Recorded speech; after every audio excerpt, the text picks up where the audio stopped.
Ketika kami bersamamu lah Tuhan, kami nyaman jiwa kami. Apakah ketika kami sedang atau masih tinggal di dunia ini, terlebih ketika kami Tuhan panggil, kami nyaman karena bersama Engkau. Kami rindu suasana ini juga dialami oleh seluruh keluarga ini dalam masa duka ini, tetapi tetap merasa nyaman oleh karena tangan naungan Tuhan bersama kami. Tuhan, kami ingin belajar firman-Mu siang hari ini. Tolong kami untuk kami bisa mengerti, dan kami yang masih hidup di dunia ini, kami bisa taat firman-Mu. Di dalam nama Yesus kami berdoa. Amin.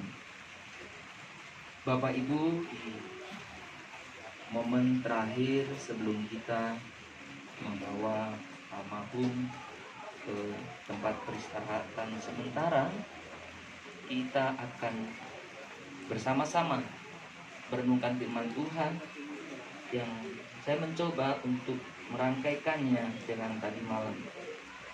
Mari kita membaca Filipi pasal yang pertama, ayat yang ke-20 sampai dengan 26. Filipi pasal pertama ayat 20 sampai dengan 26. Saya akan membaca firman Tuhan ini, demikian bunyi firman Tuhan.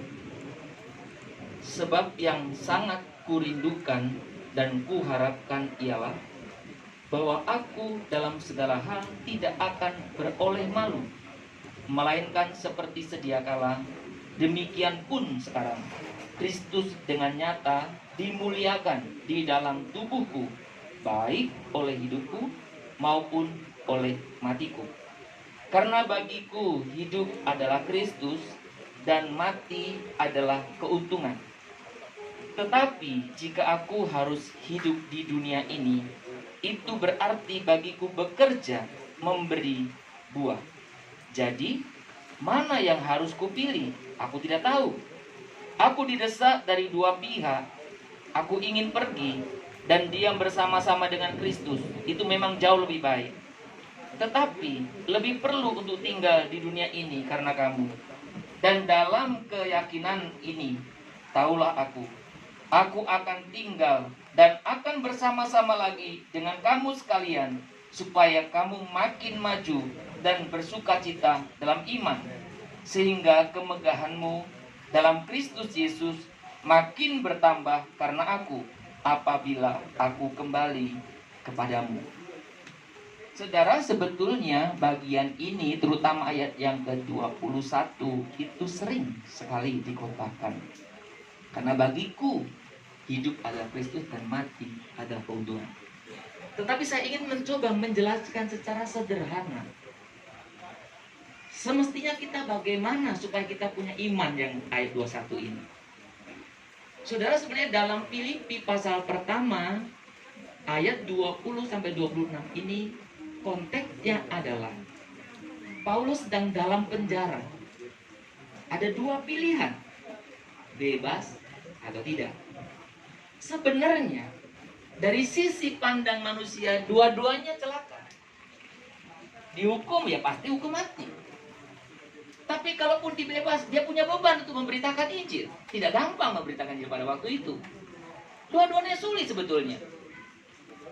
Nah, tetapi Paulus justru ketika dia mengalami perjumpaan dengan Kristus, melihat yang sulit ini, yang negatif ini dari sudut pandang Allah menjadi positif. Maka ayat 21 muncul. Bagiku hidup adalah Kristus, mati adalah keuntungan. Nah, saudara, saya ingin mengajak kita merenungkan bagian ini sebelum saya dan saudara menghantar almarhum ke tempat peristirahatan. Tentu firman Tuhan ini untuk kita yang masih ada di dunia ini. Almarhum sudah tidak perlu itu. Kita yang butuh. Saudara, kalau kita memperhatikan di sini, kita melihat betapa perjumpaan Rasul Paulus dengan Kristus itu benar-benar mengubah cara pandangnya tentang apa itu sebenarnya tujuan hidup manusia. Sekali lagi saudara, perjumpaan Paulus dengan Kristus mengubah cara pandangnya tentang apa itu arti tujuan hidup manusia, tujuan hidupnya, yang semestinya ini juga menjadi pengalaman saya dan saudara yang menyatakan diri sebagai pengikut Kristus. Semestinya pengalaman pribadi dengan Kristus itu mengubah cara pandang kita tentang apa itu tujuan hidup. Saudara, tadi malam saya ada singgung sedikit tentang bagaimana ukuran atau standar nilai manusia. Saudara, ketika kita berbicara ukuran orang, standar orang itu, saudara-saudaraku, berbicara uang, maka ketika dia meninggal, dia akan kehilangan sesuatu. Karena gak dibawa uang, gak ada apapun dibawa, ya. Dan memang sebenarnya gak usah bawa apa-apa. Tapi ketika kita mengukur itu, hidup kita ini uang, maka kita takut mati, takut kehilangan sesuatu. Kalau saudara menjadi ukuran hidup Anda itu ketenaran,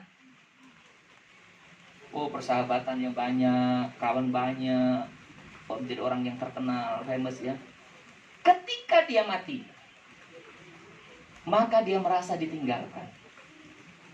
Karena saudara, ketika kita mati lama-lama, nggak butuh waktu lama, kita itu dilupakan. Dan kalau orang standar hidupnya itu, seperti tadi malam saya katakan itu, adalah kedudukan, kehormatannya, kedudukan itu, maka dia akan takut mati. Kenapa? Kalau dia mati, dia kehilangan segala sesuatu. Nah, tapi saudara, hari ini firman Tuhan mengingatkan kepada kita ketika cara pandang kita diubahkan. Ketika kita mengalami perjumpaan dengan Kristus, tujuan hidup kita berubah. Apa dikatakan di sana? Kristus menjadi segala-galanya. Maka ayat 20 dikatakan apa? Tujuannya apa? Hidup itu apa? Memuliakan Kristus. Ayat 22 dikatakan apa? Bekerja, memberi buah. Ayat 25 dikatakan apa? Kalau aku tetap hidup, kiranya orang lain, dalam konteks Paulus tentu jemaat, bertumbuh. Saudara, kebenaran ini harusnya menjadi milik kita, yang kita pegang, kita hidupi. Artinya, saya dan saudara, ketika masih diberi kesempatan hidup, hiduplah berguna. Saudara, saya selalu minta kepada Tuhan, dimanapun, Tuhan, kalau Tuhan izinkan saya masih hidup sehat, atau apapun, saya ingin berguna. Maka kalau ditanya, Pak Sumari siap pelayanan di mana? Saya cuma jawab sederhana, di mana yang saya berguna. Kalau nggak berguna, ngapain di situ? Habiskan waktu. Karena hidup itu singkat. Dan kita hidup dikasih kesempatan itu untuk berguna. Maka Bapak Ibu, selagi ada kesempatan, bekerjalah, memberi buah. Ini saya dan saudara lah yang masih di sini. Nah saudara, ketika kita hidup bagi Kristus, ketika kita hidup berguna, ketika kita hidup memuliakan Tuhan, ketika kita hidup bekerja memberi buah, ketika kita hidup yang karenanya orang lain bertumbuh, baru kita bisa bilang apa? Mati adalah keuntungan. Saudara, jangan sembarang ngomong mati keuntungan, kerja kagak mau untung. Selama hidup nggak pernah memuliakan Tuhan, untung dari mana? Ketika saya dan saudara hidup memuliakan Tuhanlah, iman ini, saudaraku, kita miliki. Mati adalah keuntungan. Saudara, orang yang tidak tahu tentang kekekalan, itulah yang membuat orang takut akan kematian. Orang yang tidak tahu akan apa yang dia alami secara pasti, itulah yang membuat orang takut. Tapi Paulus di sini katakan dengan jelas apa? Tidak takut karena dia tahu mati itu keuntungan. Kayak tadi kan? kalaupun saya harus hidup, berarti bagiku bekerja memberi buah. Kalaupun saya mati, saya bertemu dengan Tuhan. Saudara, mari kita melihat, mengoreksi di dalam kehidupan kita. Apakah saya dan saudara yang masih sehat-sehat ini, yang masih Tuhan berikan kesempatan ini, kita betul-betul hidup dengan taat. Tadi malam saya sudah singgung sedikit tentang bagaimana saya percaya keluarga Pak Ambarita ini keluarga yang melayani Tuhan. Dan saya yakin pasti Opung Boru juga menjadi pendukung yang utama. Saudara, ketika saya dan saudara masih hidup dan bekerja memberi buah, kematian tidak sesuatu yang harus Anda dan saya takutkan. Karena saya dan saudara untung. Tapi memang anehnya manusia ya, dikatakan untung tapi nggak mau cepet-cepet ya. Sebenarnya kita mau, harusnya, ketika kita mengerti kebenaran ini. Saudara, kalau kita memperhatikan di dalam teks ini saudaraku, hari ini kita diperhadapkan kepada dua. Opung Boru yang di depan kita sudah dipanggil Tuhan. Selesai dia tugasnya. Tapi saya dan saudara yang ada di sekelilingnya ini belum. Berarti saya dan saudara di sini masih bisa bekerja memberi buah. Saya rindu pesan terakhir melalui peristiwa Opung ini boleh mengubah hidup kita. Jangan santai dalam mengikut Tuhan. Jangan biasa dalam mengikut Tuhan.